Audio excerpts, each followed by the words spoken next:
امان کا مہینہ ہے رمضان، بخشش کا ہے سامان، اس ماہ میں نازل ہوا قرآن۔ الشیطان الرجیم، بسم اللہ الرحمن الرحیم، الحمد للہ رب العالمین، الصلاة والسلام على اشرف الانبیاء والمرسلین ابی القاسم محمد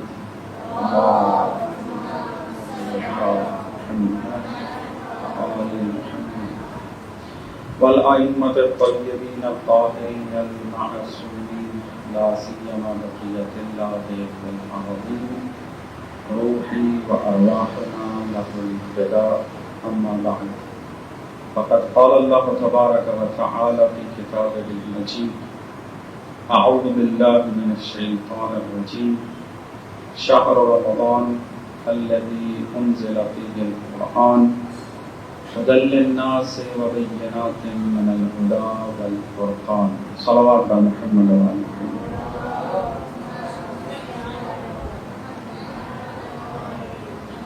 خداوند منان کے لاکھ لاکھ شکر گزار ہیں کہ خدا نے ایک مرتبہ پھر یہ توفیق نصیب فرمائی ہے کہ ماہ رمضان کی برکات سے استفادہ کر سکیں،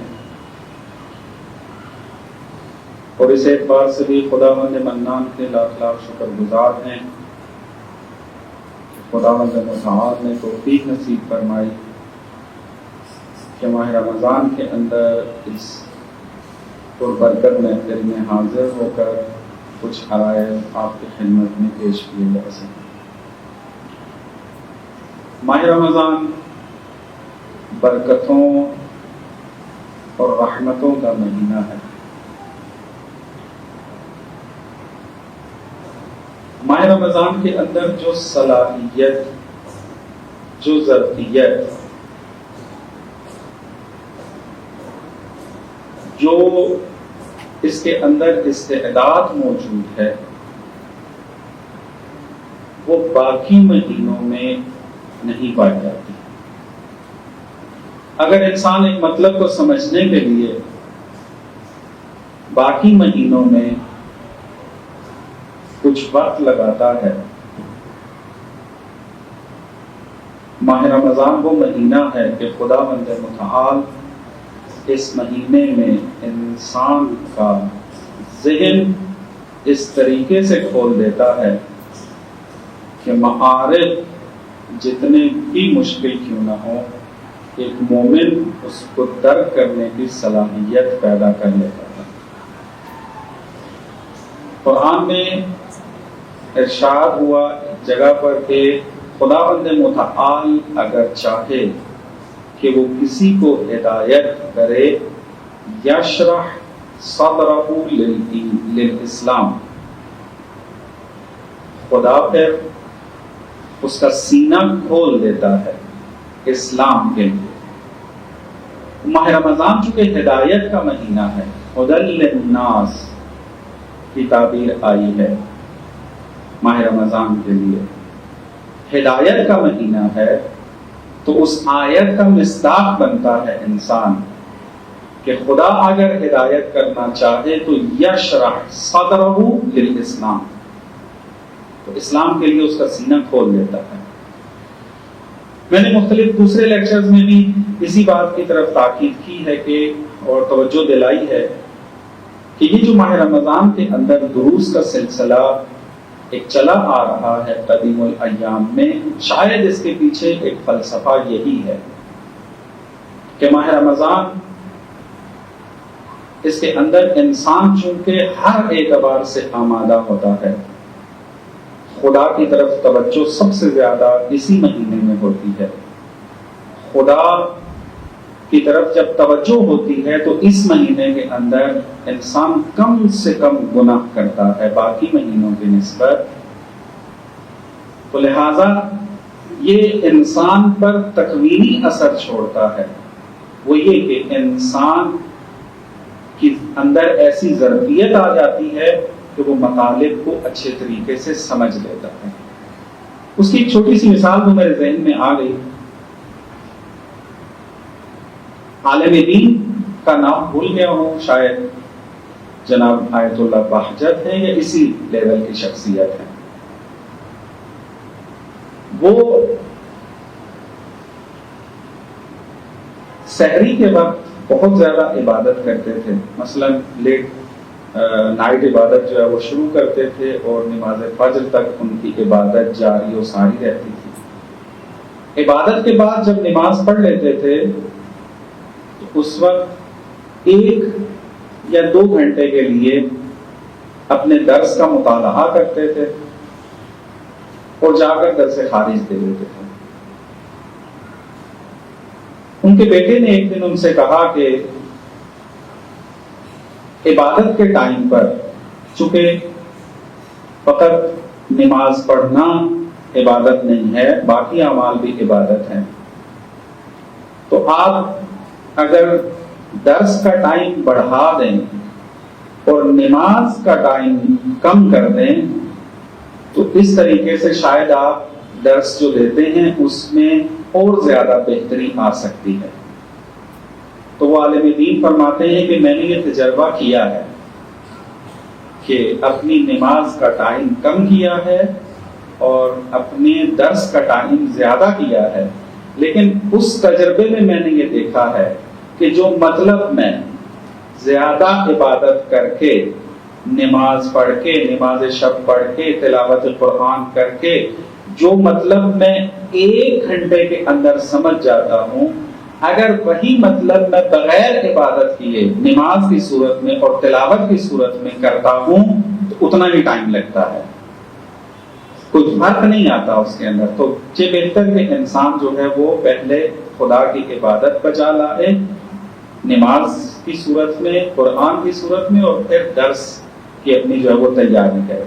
تو مثال اس لیے دی ہے کہ انسان کے اندر بعض اوقات ایک ایسی کیفیت طاری ہوتی ہے کہ جو انسان کو آمادہ کرتی ہے کہ وہ مشکل سے مشکل ترین مطالب کو سمجھ سکے، اور ماہ رمضان وہ ظرفیت ہے، اس سے زیادہ استفادہ کرنے کی کوشش ہونی چاہیے انہی دروس کی شکل میں کہ جو مختلف جگہ پر انعقاد ہوتا ہے. صلوات بر محمد و آل محمد.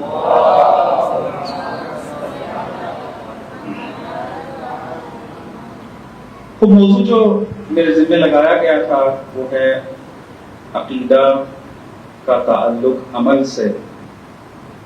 عقیدہ اور عمل کا رابطہ کیا ہے، یا یوں کہا جا سکتا ہے اس کو کہ اصول دین عقیدے سے عمل تک.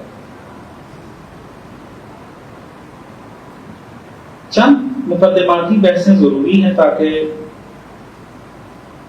میں اپنے اس اصل جو مطالب ہیں ان کو بیان کر سکوں. اس میں سے ایک مطلب خود عقیدے کی اہمیت ہے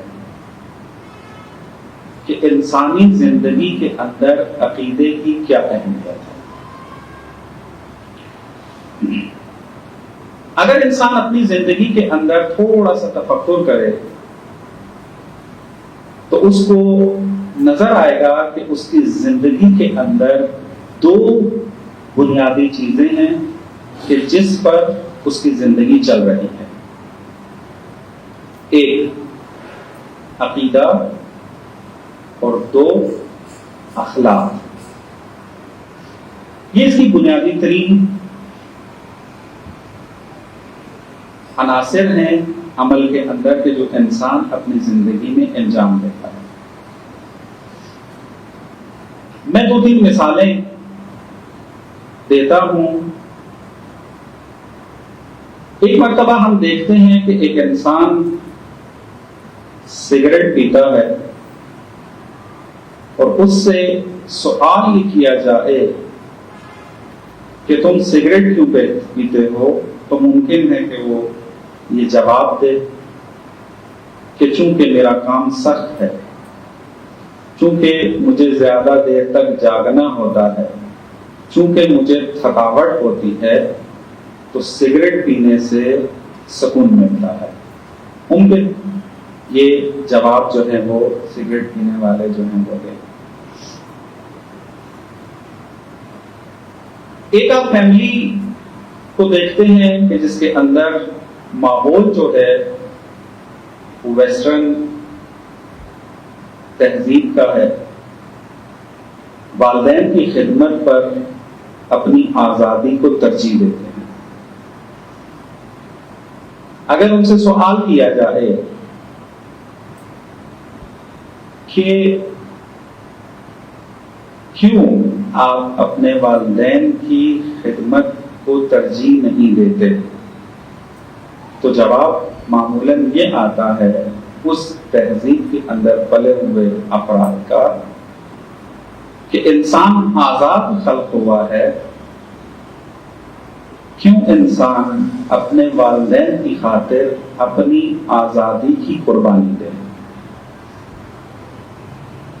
یہ معمولاً مطلب جو ہے وہ سننے کے لیے ملتا ہے، اور اسی فلسفی کے اوپر اولڈ ہاؤس جو ہیں وہ قائم ہوئے، جو متاسفانہ مغرب کی تہذیب سے نکل کر ہماری اس دنیا کے اندر بھی تہذیب کے اندر بھی رکھنا پیدا کر آ چکے ہیں۔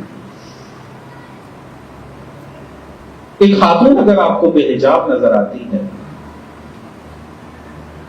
اگر آپ اس سے پوچھیں کہ آپ نے حجاب کیوں نہیں کیا، تو جواب معمولاً یہ ملتا ہے کہ حجاب محدودیت لے کر آتا ہے اور انسان آزاد خلق ہوا ہے، تو کیوں انسان اپنی اس آزادی کو حجاب پر قربان کرے۔ اور اس قسم کے آپ کو سوالات اگر آپ کریں تو جواب ملیں گے۔ 2-3 نمونے آپ کی خدمت میں اس لیے بیان کیے ہیں تاکہ اپنے مقصد تک اور مطلب تک پہنچا سکیں۔ اگر آپ کو کہا جائے اب ان 3 افراد کی اصلاح کرنی ہے، کیسے کریں گے؟ ایک سگریٹ پیتا ہے،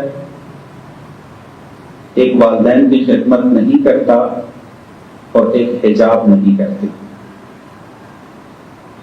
اگر ہم یہ سگریٹ والا دیکھیں تو اس کے اندر مسئلہ عقیدے کا نہیں ہے، فقط انفارمیشن کا ہے۔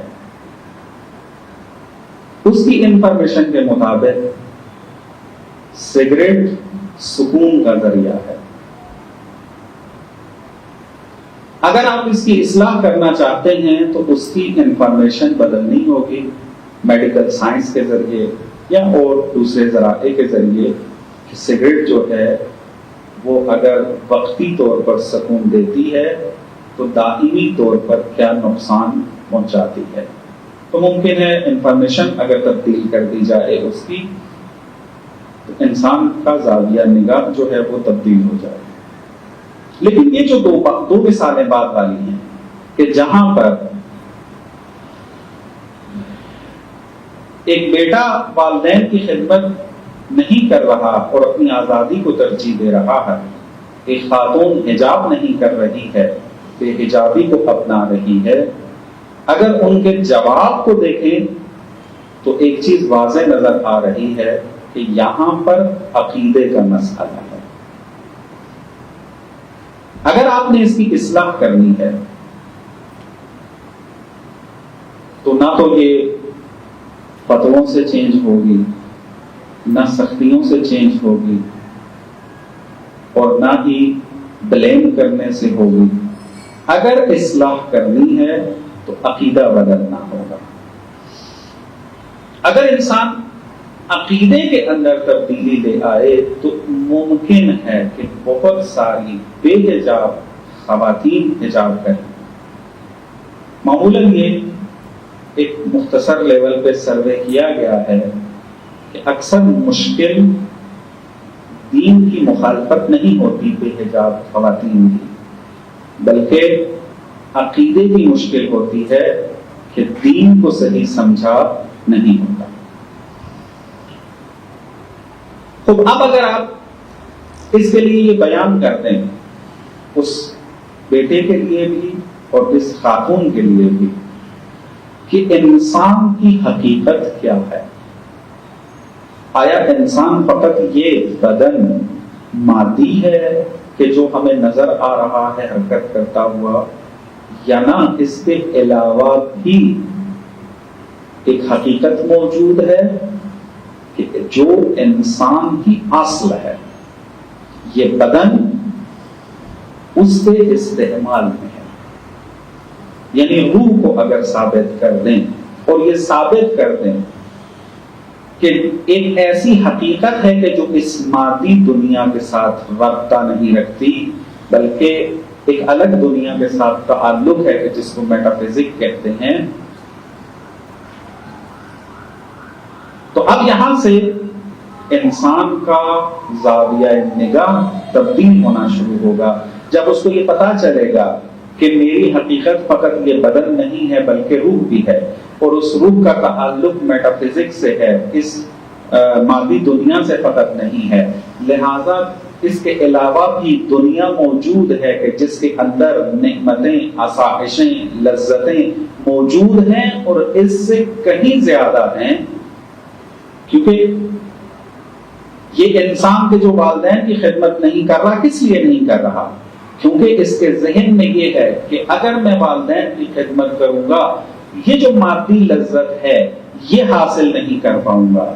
خاتون حجاب اس لیے نہیں کر رہی کیونکہ اس کے ذہن میں یہ ہے کہ اگر حجاب کر لیا تو محدودیت آئے گی، اور بے حجابی کے اندر جو آزادی کی لذت اس کو محسوس ہوتی ہے اس سے وہ محروم ہو جائے گی. آپ جب آگے اس کے مقابلے میں یہ چیز بیان کریں گے کہ اس کے علاوہ بھی ایک دنیا موجود ہے، تمہاری حقیقت فقط یہ بدن مادی نہیں بلکہ روح بھی موجود ہے، تو اس وقت اس کو سمجھانا، اس کی نگاہ تبدیل کرنا، اس کے رویے میں تبدیلی لانا آسان ہوگا اس بات کی نسبت کہ آپ اس سے کسی اور طریقے سے بات کریں. تو بس معلوم ہوا کہ انسان کی زندگی کے اندر بنیادی ترین جو چیز کردار ادا کرتی ہے وہ عقیدہ ہے. انسان بغیر عقیدے کے کوئی عمل انجام نہیں دیتا. آپ اگر یہاں بیٹھے ہیں، یہاں موجود ہیں اور درس لے رہے ہیں، آپ کا یہ عمل ہے، لیکن اس عمل کے پیچھے عقیدہ کار فرما ہے. اگر وہ عقیدہ نہ ہوتا تو آپ کبھی بھی اس درس کے اندر حاضر نہ ہوتے. عقیدہ بہت اہمیت کا حامل ہے. اسی وجہ سے عقائد کے اوپر قرآن نے بھی اہمیت دی ہے، اور آیات ایک اکثریت کے ساتھ عقیدے سے مربوط ہیں، اور تعلیم دینی کے اندر مختلف کتابوں کے اندر اس موضوع کو بڑے احسن انداز میں جو ہے وہ بیان کیا گیا ہے. عقیدے کو اگر مزید دیکھا جائے، اس کو ہم تقسیم کرتے ہیں اصول اور فروع کے اندر. اس کو میں ذرا سادہ زبان میں بیان کرتا ہوں تاکہ مطلب مزید سمجھ میں آ جائے. جس طرح مثالیں دے کر آپ کو سمجھایا کہ عقیدے کی اہمیت کیا ہے، اسی طریقے سے اگر ہم عقائد کے اندر مقایسہ کریں تو آپ کو بعض عقیدے ایسے ملیں گے کہ اگر آپ ایک عقیدہ فقط ٹھیک کر دیں اس کا، تو اس کی پوری زندگی بدل سکتی ہے. لیکن بعض عقائد ایسے ہیں کہ جو اس کی پوری زندگی کے اوپر تاثیر نہیں رکھتے ہیں، لیکن اس کے خاص اپنے اس ایریے کے اندر کے جہاں وہ عقیدہ مربوط ہے. جیسے مثلا آپ سگریٹ کا مسئلہ لے لیں، اس کے اندر جو اس نے یہ عقیدہ رکھا ہوا ہے کہ سگریٹ جو ہے وہ انسان کو سکون پہنچاتا ہے، تو آپ اگر اس کا یہ عقیدہ ٹھیک کرنا چاہیں تو اس کی پوری زندگی کے اوپر تاثیر نہیں چھوڑے گا. لیکن اگر آپ ایک انسان کے لیے انسان کی حقیقت واضح کر دیں تو اس وقت یہ اس کی پوری زندگی بدل دے گا، اس کے ہر عمل پہ تاثیر چھوڑے گا. جس کو ہم اصول دین کہتے ہیں، یہ وہ عقائد ہیں کہ جس کے تبدیل ہو جانے سے انسان کی پوری زندگی تبدیل ہو جاتی ہے، انسان کی پوری زندگی پر تاثیر رکھتے ہیں یہ اصول دین. اسی وجہ سے ان کو اصول کہا جاتا ہے، چونکہ انسان کی زندگی کی جتنی بھی جڑیں ہیں وہ انہی سے پھوٹتی ہیں. اگر انسان توحید کا اعتقاد رکھتا ہوگا اس کی زندگی اور لائف سٹائل اور ہوگا، اور جو توحید کا اعتقاد نہ رکھتا ہو اس کی لائف سٹائل اور ہو. تو یہ واضح ہے، اس کے اندر مزید مثالیں دینے کی جو ہے وہ ضرورت نہیں ہے. تو لہذا یہ جو اصول دین ہمارے پاس بیان کیے جاتے ہیں اس کے اوپر بہت زیادہ دقت اور مطالعے کی ضرورت ہے، چونکہ انسان کی اپنی زندگی کے لیے بھی ضروری ہے، اور اگر چاہتے ہیں کہ انبیاء کا کام انجام دیں معاشرے کی اصلاح کی صورت میں، تو پھر اپنے عقیدے ٹھیک ہوں گے تب جا کر انسان دوسروں کی اصلاح کر سکے گا. اور جیسا کہ میں نے آپ کو بیان کیا ہے، معمولاً اگر کوشش کی جائے معاشرے کو سختی کے ساتھ حل کرنے کی اور اس کی اصلاح کرنے کی، تو یہ معاشرے کبھی کامیاب نہیں ہوتے. لیکن اگر ان کے عقائد کو ٹھیک کرنے کے اوپر وقت لگایا جائے تو شاید معاشروں کی اصلاح جلدی اور بہتر انداز میں ہو جائے. میں ایک دو اصطلاحیں آپ کی خدمت میں بیان کرتا ہوں. معمولاً کہ جو یونیورسٹی یا کالجز کے اسٹوڈنٹ ہوں گے وہ انہوں نے یہ سنی ہوں گے اصطلاحیں، یا جو مطالعے کا شوق رکھتے ہیں ان کے مطالعے میں یہ اصطلاحیں گزری ہوں گی. ضروری ہیں، آج کے دور کی ضرورت ہے. جن کو ہم عقائد کہتے ہیں، انگلش میں اس کو کہتے ہیں ورلڈ ویو، فارسی میں جس کو کہتے ہیں جہان بینی، اردو میں کہتے ہیں کائناتی تصور یا تصور کائنات. جہان بینی، ورلڈ ویو. ورلڈ ویو کے مقابلے میں جو ایک اصطلاح پائی جاتی ہے اس کو کہتے ہیں آئیڈیالوجی. جہان بینی کا تعلق، ورلڈ ویو کا تعلق انسان کے فکر سے ہے، اور آئیڈیالوجی کا تعلق انسان کے عمل سے ہے. مثلا آپ کی جہان بینی اور ورلڈ ویو کے اندر ایک یہ عقیدہ پایا جاتا ہے کہ اس کائنات کو بنانے والا کوئی ہے، اور وہی سب چیز کا خالق ہے، اور ہم نے اسی کی طرف پلٹ کر جانا ہے. یہ اب ایک عقیدہ ہے، ایک جہان بینی ہے، ایک ورلڈ ویو ہے. اس کے متناسب جو آپ زندگی گزاریں گے، جو آپ لاہیا عمل اپنائیں گے اپنی زندگی کے اندر، اس کو کہیں گے آئیڈیالوجی. اگر بہت سادہ اور زیادہ الفاظ میں بیان کروں، عقائد جہان بینی ہے، آپ کی فقہ جس کو آپ غلط اردو میں کیا کہتے ہیں فقہ، فقہ آئیڈیالوجی ہے. آئیڈیالوجی کے اندر دستور العمل ہوتا ہے کہ کیا کرنا چاہیے، کیا نہیں کرنا چاہیے. لیکن عقیدے کے اندر جاننا ہوتا ہے. جب جان گئے تو عمل کے مرحلے میں پھر آئیڈیالوجی آتی ہے. ہم جتنے بھی یہاں دستور العمل رکھتے ہیں، چاہے وہ ملک کے ہوں، چاہے وہ فیملی کے ہوں، چاہے اپنے ہوں، چاہے جو بھی ہو، جو آئیڈیالوجیز موجود ہیں سب کی سب اس کے پیچھے حتماً کوئی نہ کوئی ورلڈ ویو موجود ہوتا ہے. مثلا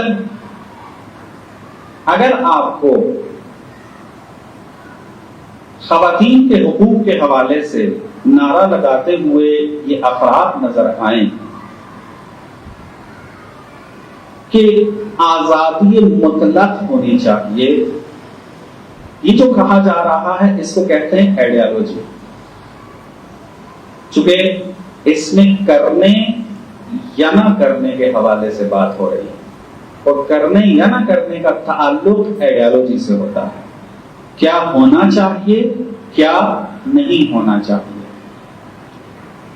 لیکن جب ہم اس آئیڈیالوجی کے پیچھے جا کر دیکھتے ہیں کہ کون سا فلسفی اس کے اوپر کار فرما ہے، کون سا عقیدہ اس کے پیچھے کار فرما ہے، اس کو کہتے ہیں جہان بینی یا ورلڈ ویو۔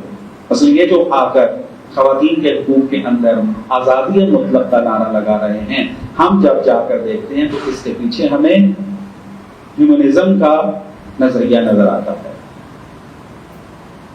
کہ ان کی جہان بینی کے اندر، ان کی ورلڈ ویو کے اندر انسان کے اوپر جو نگاہ ہے وہ مادی ہے، اور انسان کی جو شناخت ہے اس کا تعلق جہان بینی اور ورلڈ ویو سے ہے۔ بس عقائد کا تعلق فکر سے ہوتا ہے اور آئیڈیالوجی کا تعلق انسان کے عمل سے ہوتا ہے۔ انسان معمولاً اپنی زندگیوں کے اندر آئیڈیالوجی سے سروکار رکھتا ہے، اسی لیے جہان بینی اور عقائد کی جو بحثیں ہیں وہ مشکل لگتی ہیں، چونکہ معمولاً معاشرے میں ہوتی نہیں ہیں۔ مثلاً آپ یہی دیکھ لیں کہ یہ جو خواتین کے حقوق کے لیے نکلنے والی خواتین جو آئیڈیالوجی بات بیان کر رہی ہوتی ہیں کہ یہ بھی ہونا چاہیے یہ بھی ہونا چاہیے، اگر ان کو بٹھا کر کہا جائے کہ آپ کی ان باتوں اور شعار کے پیچھے یہ فلسفی موجود ہے تو سننے کے لیے تیار نہیں ہوں گے، چونکہ یہ بحثیں جو ہیں انہوں نے خود سنی نہیں ہوئی ہیں کہ آئیڈیالوجی کے پیچھے حتماً کوئی نہ کوئی فلسفی ہوتی ہے، جہان بینی ہوتی ہے اور عقیدہ جو ہے وہ کار فرما ہوتا ہے۔ جب یہاں تک مطلب واضح آپ کے لیے ہو گیا تو اب ایک اور نقطہ جو بیان کرنا چاہوں گا وہ یہ ہے کہ وقت کتنا ہے میرے پاس؟ ابھی 20 منٹ۔ آئیڈیالوجی کے اندر جیسا کہ میں نے بیان کیا کہ اس کا رابطہ عمل سے ہوتا ہے۔ ملتیں اس وقت تک ترقی اور سعادت کی منازل طے نہیں کر سکتی کہ جو جہان بینی یا ورلڈ ویو نہ رکھتی ہو اور اس کے متناسب آئیڈیالوجی نہ رکھتی ہو۔ کبھی یہ ملتیں ترقی کی منازل اور سعادت کی منازل طے نہیں کر سکتی۔ مثلا اکثر اوقات آپ سوال اٹھاتے ہیں جہاں کہ ہم تشیع پاکستان کے اندر مختلف مراحل میں مختلف جگہوں کے اندر مقام میں پیچھے نظر آتے ہیں، اور پھر جوان یہ سوال کرتے ہیں کہ کیا کرنا چاہیے ہمیں کہ ہم بھی عالمی تشیع کے ساتھ متصل ہو سکیں۔ ہوتا ہے اکثر سوال، جس محفل میں بھی جاتے ہیں اکثر یہی سوال رپیٹ ہوتا ہے کہ ہم پاکستانی تشیع کیوں ہیں پیچھے۔ تو جواب اس کا یہ ہے کہ جہاں دوسرے اسباب کار فرما ہیں، ایک سب سے بڑا جو مسئلہ یہاں کار فرما ہے وہ یہی آئیڈیالوجی اور عقائد کا ہے۔ انسان جتنا عقائد میں کمزور ہوگا اس کی آئیڈیالوجی اتنی ہی ضعیف ہوگی، اور اگر آئیڈیالوجی میں ضعیف رہا، کمزور رہا تو یہ کبھی ترقی نہیں کر سکتا۔ اگر چاہتے ہیں کہ خود بھی سعادت تک پہنچیں اور اپنے ساتھ معاشرے کو بھی سعادت تک لے کر جائیں تو عقائد کے اوپر محنت کرنی ہوگی، اور ان عقائد کے متناسب جو آئیڈیالوجیز بنتی ہیں ان کو اپنانا ہوگا اور اس کے مطابق زندگی گزارنی ہوگی۔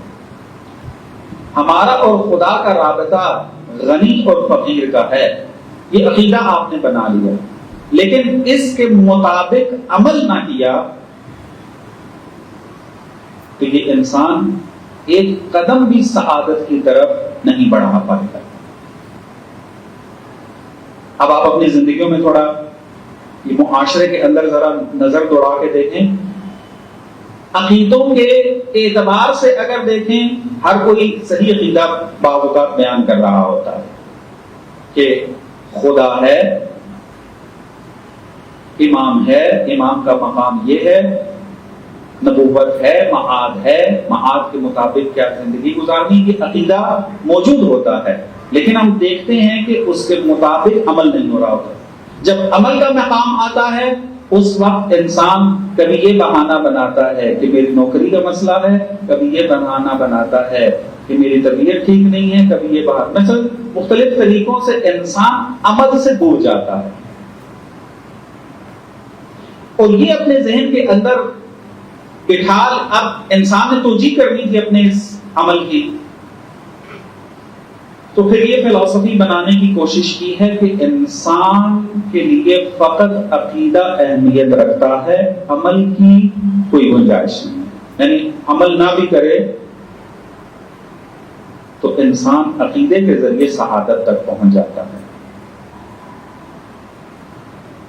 لیکن قرآن اٹھا کر دیکھیں، ہمیں جگہ جگہ پر یہ نظر آتا ہے کہ ارشاد ہو رہا ہے کہ سورہ عصر کی آیت زیادہ واضح ہے کہ ان الانسان لفی خسر الا الذین آمنوا وعملوا الصالحات، انسان خسارے میں ہے، اصل یہ ہے کہ خسارے میں جا رہا ہے انسان، اس خسارے سے نکلنے کا ایک ہی ذریعہ ہے کہ انسان ایمان لے کر آئے اور عمل صالح انجام دے۔ ایمان کس پہ لے کے آئے؟ عقائد پہ۔ ایمان پہ بحث کروں گا اگلے درس میں کہ انتہائی اہمیت کا حامل یہ مفہوم ہے کہ جس کی طرف توجہ کرنے کی ضرورت ہے کہ اگر ایمان لے آیا جائے اپنی اس جہان بینی اور عقائد کے اوپر اور اس کے مطابق عمل انجام دے دیا جائے، عمل الصالحات، صالح عمل انجام دے دیا جائے، تو انسان خسارے سے باہر آ جائے گا۔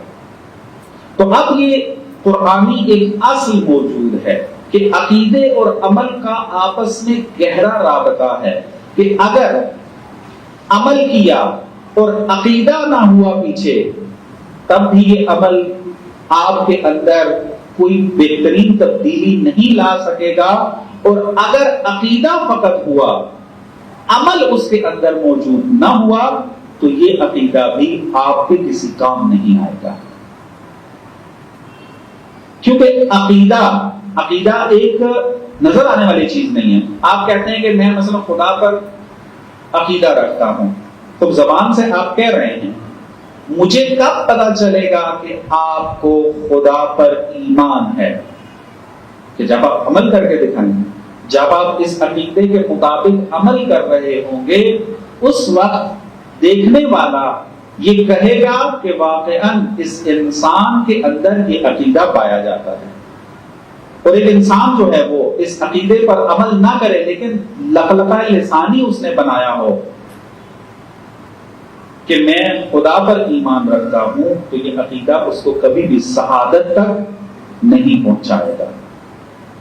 تو بس ایک یہ چیز ذہن کے اندر رکھیں کہ عقیدہ اگر عمل سے جدا ہو جائے تو امتیں ہلاک ہو جاتی ہیں۔ اگر امتوں نے اصلاح پانی ہے، اگر امتوں نے شعور پانا ہے، تو جو عقائد ہیں ان عقیدوں کے مطابق عمل کرنے کی ضرورت ہے۔ صلوات پر محمد و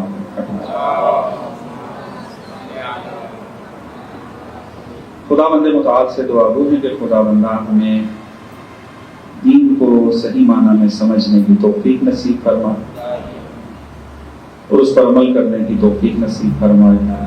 خدا بند متعال سے دعا گو ہے کہ خدا بندہ ہم سب کے مرحومین کے درجات بلند فرما، اس ماہ پر برکت کے صدقے ان کو جوار معصومین میں جگہ عطا فرما، تمام مرحومین تمام شہداء ملت کے درجات کو بلند فرما، امام زمانہ کے ظہور میں تعجیل فرما اور انہیں ان کے سچے سپاہیوں میں شمار فرما۔